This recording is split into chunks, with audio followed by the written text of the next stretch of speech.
Alors à l'instant, tu viens de me parler de quelque chose qui n'est pas tombé dans l'oreille d'un sourd. Tu as écrit deux livres sur le carnaval. Alors j'ai 2 livres entièrement centrés sur le carnaval qui sont des livres de jeunesse et un recueil que je n'ai pas là non plus qui est un recueil de contes, de poèmes et de nouvelles dans lequel j'ai 2 pièces sur le carnaval, ce qui fait 4 en tout. Oui, il est temps de voir un psy parce que le carnaval me tracasse. Tu es tombé dans le carnaval à quel âge finalement? Pourquoi tu t'intéresses à ça? Mais dans le carnaval très tard parce que j'étais enceinte de mon premier enfant qui devait naître pendant le carnaval des Antilles. Et donc comme c'est une énorme fête où tout s'arrête, j'étais terrorisée à l'idée de ne pas pouvoir atteindre l'hôpital. Finalement tout s'est bien passé. Mais c'est une période qui m'a toujours passionnée, vraiment. D'autant qu'aux Antilles, il dure vraiment 3 jours avec des codes spécifiques. En tout cas, celui de Martinique, que je connais mieux que les autres, a ses codes. Et il était très suivi, ou pas d'ailleurs, par une partie de la population. Et c'était intéressant de voir où chacun se plaçait parce que ça définissait son identité aussi et son imaginaire. Ça mélangeait les différentes légendes ou animaux totems comme le diable, etc. Il y a les diables et les diablesses et c'est super intéressant. Il y a les miroirs brisés qui pour moi renvoient au mythe de Dionysos. Alors je peux me tromper mais le miroir brisé pour moi c'est Dionysos. C'est avec un miroir qu'on l'attrape. Enfin, il y a énormément de choses qui renvoient au déchirement et donc à la multiplicité, à l'image reflétée. Et Dionysos, c'est aussi le vin, donc l'ivresse. Et donc, dans le carnaval des Antilles, il y a tellement de liens qui peuvent se faire qu'il n'y a pas qu'un livre à écrire. Voilà, du coup, aux Antilles, on peut tirer tellement de fils à partir du carnaval que c'est passionnant. Et tu préfères le carnaval des Antilles ou le carnaval qui est en Europe? Pour moi, ils sont liés par l'histoire.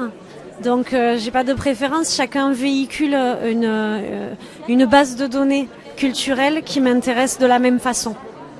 Après, c'est vrai que celui des Antilles, émotionnellement, je suis beaucoup plus liée parce que j'y ai vécu 10 ans, parce que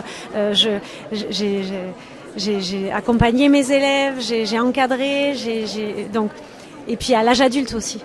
C'est un autre rapport. Au carnaval des Antilles, est-ce qu'il y a comme les dragons?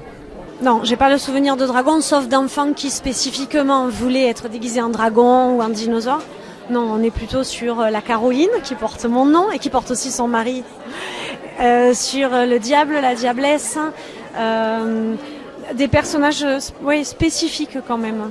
Et puis les Touloulous, masqués de partout. Donc oui, ça véhicule tout un imaginaire. Et d'ailleurs, le carnaval de Saint-Pierre, spécifiquement,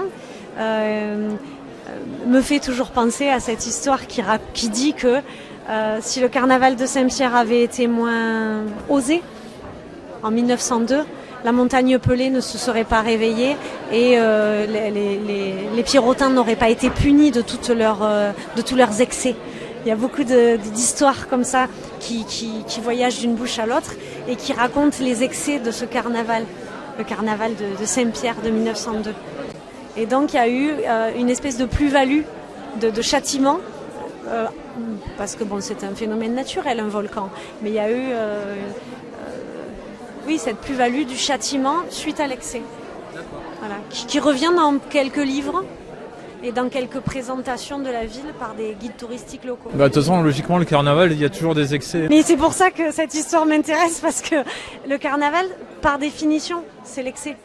Et tu vas continuer à écrire sur le carnaval ou parce que tu as l'air inspiré, hein? Ah mais ça me plaît. Le dernier que j'ai fait sur le carnaval, c'est Louise et la poupée de Madras, donc la petite fille qui est née le jour du carnaval et qui refuse un jour de faire de faire son anniversaire déguisé parce qu'elle veut être elle-même et ça pose la question de l'identité.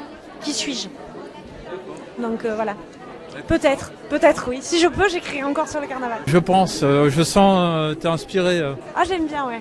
J'aime bien. Le masque, l'autre, le moi dans l'autre, ouais, j'aime bien. Je te remercie, hein, encore une fois.